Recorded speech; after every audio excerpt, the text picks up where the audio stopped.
Ende bayi asim ko basinketa mana na yima asim kan ko echikwelu ya zelu. Dịka dị ya bụ Eastern News 24 bụ ebe anyị si were wetara unu ya bụ nnukwu ozi dị oke mkpa gbasara maka ihe na-eme na obodo anyị nọ n'ime ya ana gbasara maka nwere onwe ndị Igbo na-azọ. Dịka dị ọ bụ na ya bụ ụbọchị izi gị ị na-agafete n'iru akwụkwọ afọ chanel anyị kaba alụ ka sọbskraịbụ and turn on your notification maka gịnị anyị na-etinyekwa update daily gbasara maka ihe na-eme n'obodo anyị nọ n'ime ya na gbasara maka nwere onwe ndị Igbo na-azọ. Dịka dị ya wetara unu n'iru akwụkwọ bụ ife anyị na-akpọkwa evening tea ka anyị ji maka ya ka anyị ji mara ya. Anyị na-akpọ ya evening tea.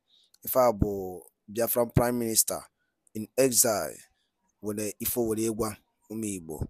Unu ga-esi ya bụ ife n'ụdị nke gị, ị ga-esi ya bụ ife ịkaba alụ kwuo efe ichelu gbasara maka ihe ndị a niile Biafran Prime Minister kwuru n'iru akwụkwọ n'ụbọchị nke taa anyị na-akpọ evening tea. You can say drop your own comment. All right, over to you, sir. We have a lot of things in the pipeline, and so Nigerian government needs to be more nervous in the coming months.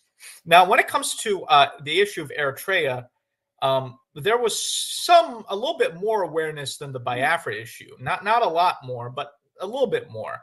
But here is the problem, and I'm going to be very frank. And again, I'm going to go into how we've been so successful in terms of the transitional government.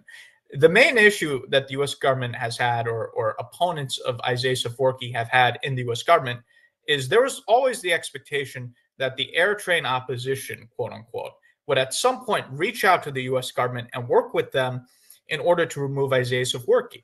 And over time, the U.S. government became very surprised, and we've had private conversations. I've had many conversations. They just became surprised after 10 years, 20 years, 30 years in terms of why is the Eritrean opposition not meeting with us? Why are they not reaching out to us? Why are they not coming to us to work out a strategic plan on how to get rid of Isaias Afwerki? Why are they seemingly talking endlessly amongst themselves, talk, and more talk, and no action? So over time, people in the U.S. government became more and more disgruntled with the Eritrean opposition to the point where it seemed like, okay, these people are never going to get their act together. Now, that's why I think there was an openness within our government, frankly, to look at some other alternative in terms of saying, well, if the Eritrean opposition is incapable of organizing themselves, maybe we can play a role in helping organize them if they can't get their act together. And, President Badarai emerged on the scene. He created the government in exile. It was a perfect match. I connected with President Badarai. We developed a close relationship, a close friendship, and we decided to put all of our force here in Washington behind President Badarai, to support him as now the transitional president of Eritrea, to have a rival government to the dictatorship led by Isaias Afwerki.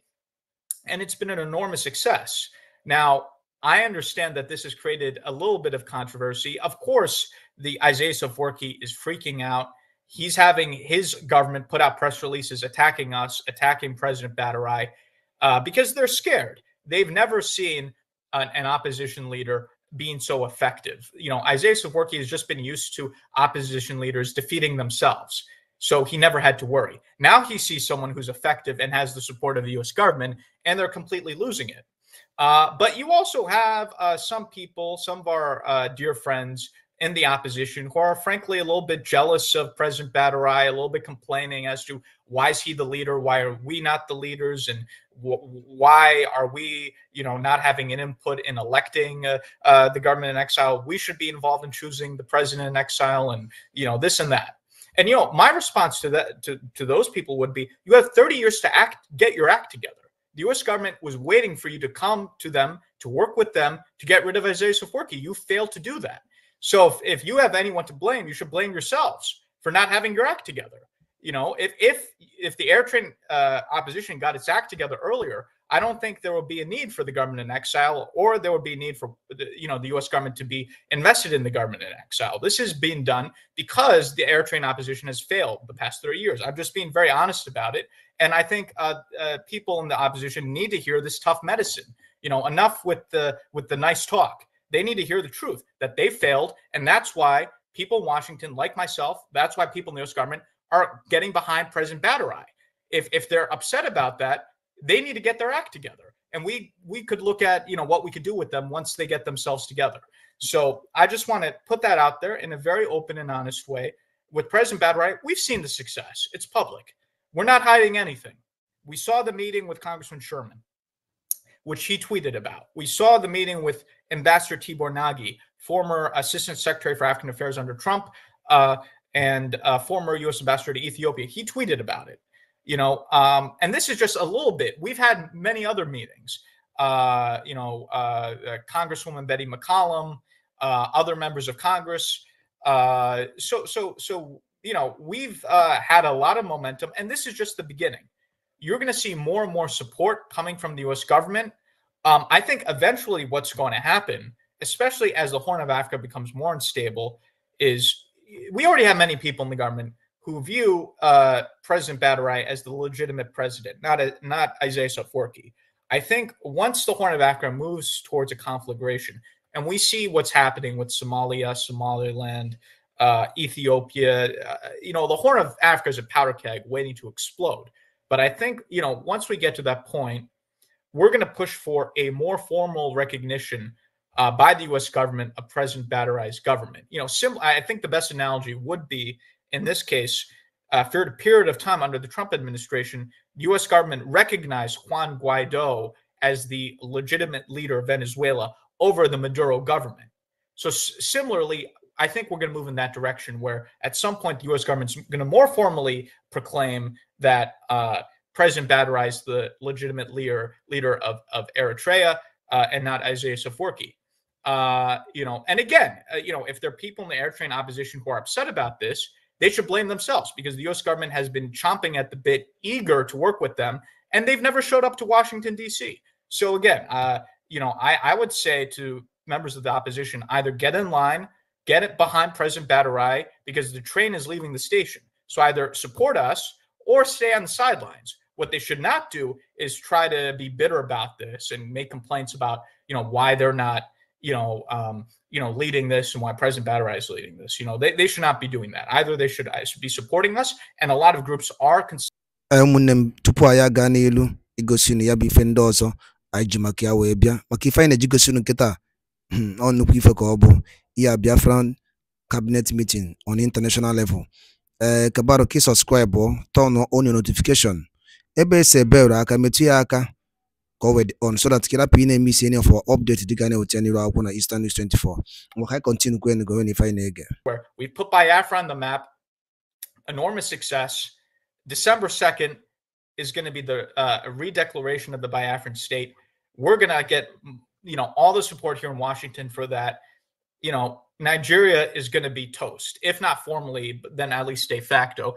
And similarly with the Eritrean transitional government, we're moving towards a more formal recognition of President Badrai as the legitimate leader of Eritrea and over Isaias Afwerki. And then, when that happens, we'll decide, what to do from there. So, I just want to give you the overview, and I want to speak very frankly, because I think the time now is to have frank discussions, not to, play around the edges. And so I just want to put everything on the table for you, and I hope this was helpful. Thank you. Thank you for all of that. My next question is going to be, I'm sorry, I have to go back to this screen. Okay. Are there any peaceful solutions on the horizon or political dialogue for independence, or do you believe it can only be solved by armed conflicts? If armed struggle is the solution, what sort of preparations are on the way? This, Mr. I think he's asking Prime Minister Simon. Yes, Prime Minister. All right, thank you very much for that question. What we're doing now is that, of course, we are open for, peaceful dialogue and all that. As a matter of fact, we are the peaceful one. The Nigerian state is the violent one. And of course, we've actually learned from what happened to others, both in Nigeria and elsewhere in Africa. Africa leaders are the most corrupt, selfish leader you can see anywhere in the world. So they don't actually believe in dialogue and peaceful discussion. So we've seen in Biafra land where peaceful agitators are getting killed, where people who just carry flags to demonstrate on the street are getting shot, straight bullet, killed, massacred in their cold blood. And this has happened from 1999, since the resurgence of the Biafra agitation under Mossab, under the IPOB, Nigeria, where people believe that we're fighting for freedom, only to go to the street, get killed, and they use their pictures and videos to share on the social media. Nigeria is killing us, Nigeria is killing us. I was sitting and watching those things as one Nigerianist that I was. So when I know that Nigeria, it can never ever get better, and I said, instead of wasting my time trying to wait for somebody to come and revive a faulty foundation that I know how rotten it is better that I use everything I have, both my intelligence, my profession, my experience, to support the liberation of Biafra. I joined the struggle. So when I joined the struggle, one of the things I did and promised myself and my God is that under my watch, Nigeria will no longer kill any Biafran and enjoy the killing. So what did we do differently? What we did differently is that in as much as we believe in peaceful agitation and then also, ready for dialogue, so this whole thing can be resolved amicably in a more democratic way, Nigeria are the one bringing violence against our people, killing them for asking for freedom. So we decided to raise our defense forces, and defense forces will be defending our land against the terrorists in uniform, while we will continue to push to the outside world, to the West, to America, in a more diplomatic, more refined, and more, a political way. So we believe in those approaches, and because of the way Nigeria is and the kind of mentality which is kill, kill, kill, and we understand them very well. And the people that are ruling Nigeria are nomadic people. They are not Nigerians. They are not originally from Nigeria area. The president himself is not a Nigerian. I don't know whether you people are aware of that. He's not originally from Nigeria. The vice president is not originally from Nigeria. So these are people who do not believe in human dignity and the right to life. And of course, we always love human beings. We protect them. We protect women. We protect children. So what I did under my government was that I will provide that security that Nigeria never provided for people. I will make sure that those who support the Biafra government, and whenever they get killed, Nigeria will pay their defense. So we started our self-defense by raising the Biafra Liberation Army, the Biafra Resistance Fighters, and the Biafra Navy. And today, they are engaging Nigeria terrorists whenever they come to kill, as usual. So this is why it looks as if there is a violent way to our freedom. We are not the one bringing violence, but Nigeria state do it. So whenever they see that they cannot overpower us anymore, they start running around and complaining that we are violent. How are we violent? Were we the one who went to the streets to butcher and kill people that are carrying flags? Nigeria is not only violent to Biafrans. They are even violent to those who believe in Nigeria. You see them killing people for protesting for bad governance. You see them killing those who protested for criminals in the NSAS protest, where they are protesting against the terrorist SAS officials. They get killed and they cover them. At the end of the day, over 1,000 persons were secretly buried in Lagos. So Nigeria state is a terrorist state. Using violent states on them is just to give them some kind of accolade. They are terrorist state, and so anybody supporting Nigeria is actually aiding terrorism. And that's why and so it looks as if there are people who are violent or violent agitators. There is no violent agitator. All we do is to defend ourselves to make sure that Nigeria will never have a field day killing Biafrans again. If you check the past, from 2016 2017 to 18. They killed and massacred Biafrans in the field of Biafra, and nobody has been held responsible for it. This is the reason it looks as if we are towing the pathway of violence. And of course, we respond when a government is bringing violence. You do not fold your arms. You will respond with violence. And of course, you need to even have a superior power to be able to withstand the kind of barbarism from the Nigeria state. And that's what Biafra have done very, very well. Thank you.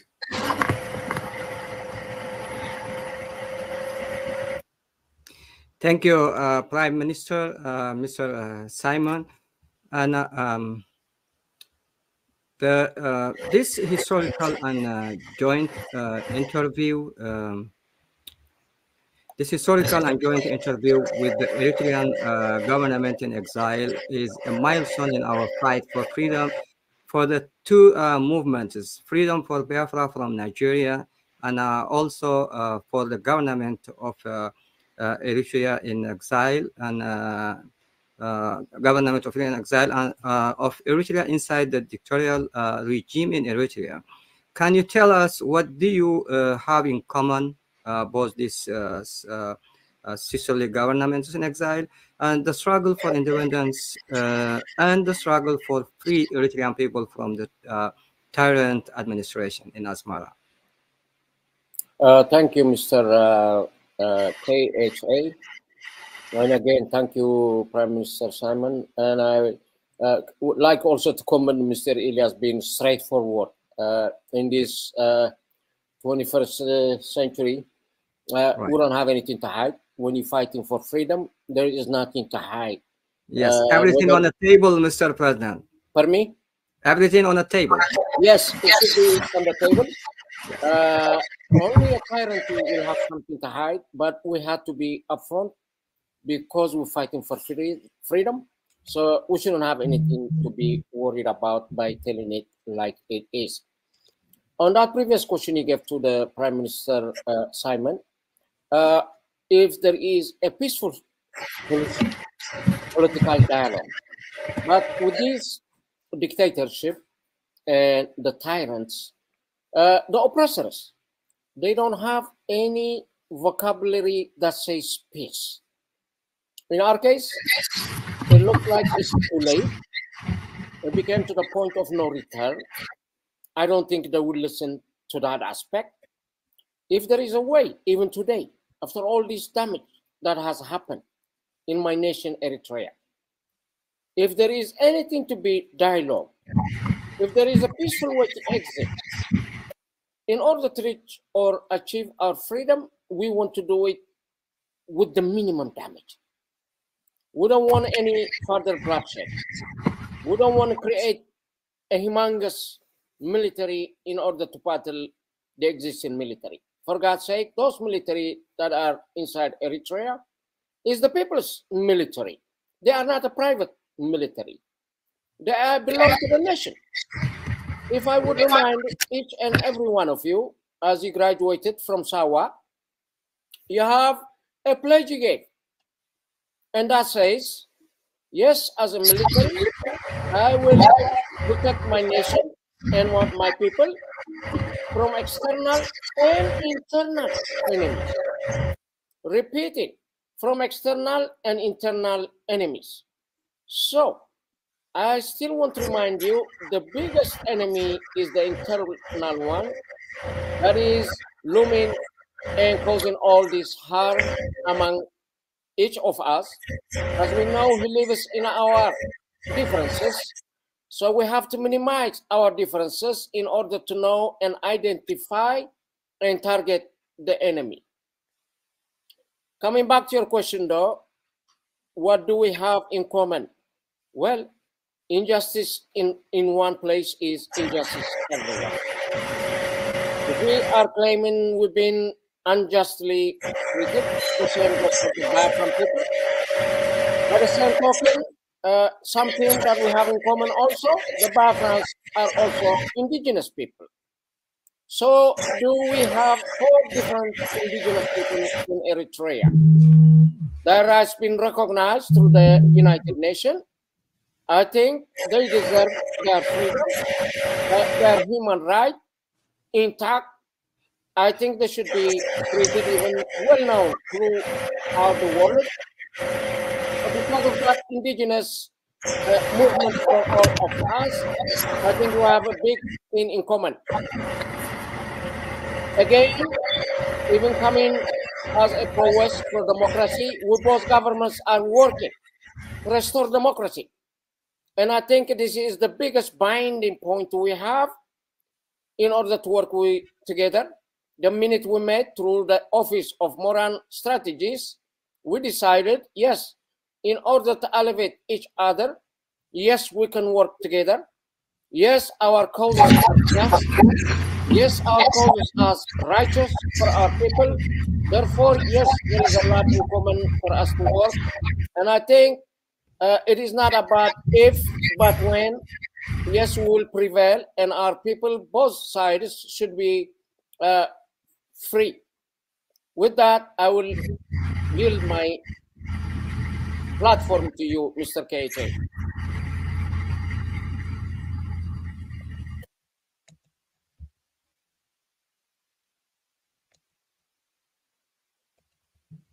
Yes, thank you, Mr. President, Mr. Bahadurai, Mr. G.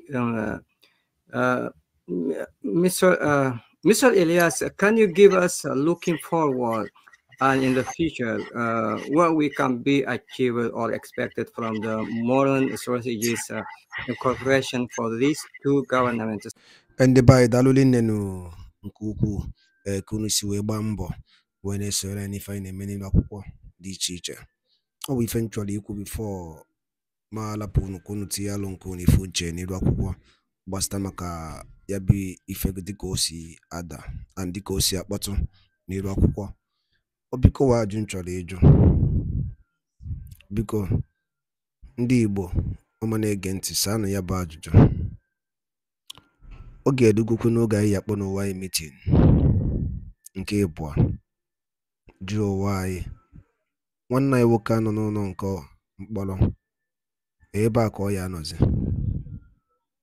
Ọ ga-edugo oge onye ọbụla bụ onye Igbo ya pụta tinye ebe ya bụ ife ọnụ maka ya bụ ife akarigo. Nnamdi Kanu nwere ife o mere n'iru akwụkwọ. Tosifo ihe ọjọọ mere n'iru akwụkwọ bụ na ọ sị na ọ chọọzi ịbụ onye Naịjirịa. Tosa ya bụ ife ọjọọ mere. And ndị ọha eze niile ma ndị niile were na-ekwuchara ndị Igbo ọnụ fa, nobody is doing something about it. Nobody is doing anything about it. Ife a na-asụ bụ ọsọ ogologo oyibo. Maazị Nnamdi Kanu bụ the leader of indigenous people of Biafra IPOB si na mmegide na-emegide ụmụnne ya dịrọzi ya alụ mma sinye ya Biafra ka ọ na. Okay, to tell you that what that thing Maazị Nnamdi Kanu na-ekwu n'eziokwu, since eji Maazị Nnamdi Kanu check the system of Nigeria till now, the system na-ebezi akwa, everything is collapsing. Always able to fall now hotter. What's the more you hold him, the more the economy destroyed. He said these things. Obuli fomu na ipota ine kubo kama keje yondi fulani na major on the fulani. Chefo no ha buzo we major ndi Igbo. Owoli ndi Igbo mele ndi fulani. There's nothing an Igbo man. What if Igbo man mele fulani? Ndo aneze sina neji yo ndi fulani about the killings in 1914. Na jubikon. Owoli ndi Igbo mele fulani ndi fulani. First from the jail, we conquered si Hausa niile we bata ka konka kwuola n'Igbo ofu onye pụtalụ bụ Maazị Nnamdi Kanu si na nke ama mme na ndị ka ife a adịlọ achọbịa ka egbuo onye Igbo ewere nwanne ya lee. ya bụ ife bụ ọ bụrụ ihe nji maka ya wee bịa ma ọ bụ niile ego onu m n'ife anyị na-ekwu n'elu akwụkwọ. Maazị Nnamdi Kanu stand with justice, equity and fairness. Owe ndị emebere iwu iche ọ bụla ajụ na-ajụ ya Sunday Igbo ha akwa ejidere ya lapụ ya akwa the same thing Maazị Nnamdi Kanu na-azụ ka ọ na-azụ. Ndị Igbo kpọọ n'owu na meeting jụọ owu na-ajụ ọgwụ nakọ ha m n'ọnụ. Daalụ dị na-ekwusi na-esore anyị. Ọ bụla nke a bụ mbọsị izu gị na-abịa n'iru akwụkwọ esore na Morning Tea na Eastern News 24 kabaro ka ị subscribe and turn on your notification ka ị lapụ imisi for update dịka anyị na-drop ya n'iru akwụkwọ oge niile. Daalụnụ ụmụnne m ọgwụ nakọ ha m n'ọnụ.